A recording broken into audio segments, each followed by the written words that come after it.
Алла Пугачева Қазақстанға аттап бас алмады. 1980 жылдардың басы Өзбекәлі Жәнібеков Қазақ КСР мәдениетінің министрлігінде болды.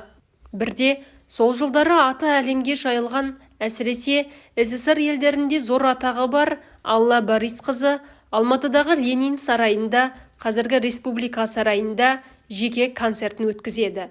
Барлығы ойдағыдай өтіп жатты.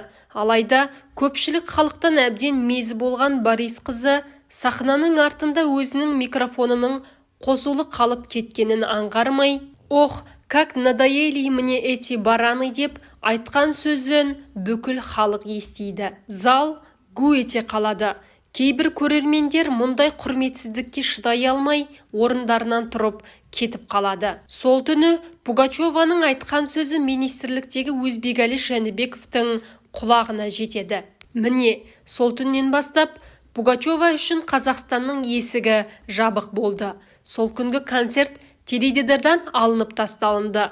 Союз концерт бірлестігінің Қазақстанға гастрольдік бағдарламасынан Пугачеваның есімі сызылып тасталды. Өзбекәлі Жәнібеков 1931 жылы 28 шілдеде оңтүстік Қазақстан облысындағы Отырар ауданының Сарықамыс ауылында дүниеге келген.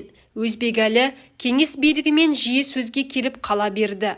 Қисынсыз шешімдерді бұзудан қорықпады. Ұлтжанды Өзбекәлі Жәнібеков кеңестік идеологияның тар шеңберіне сыймады. Биліктің ұстанымына қарамастан қазақтың тарихын терең зерттеді. Салт дәстүрді кеңінен насихаттауға күш салды.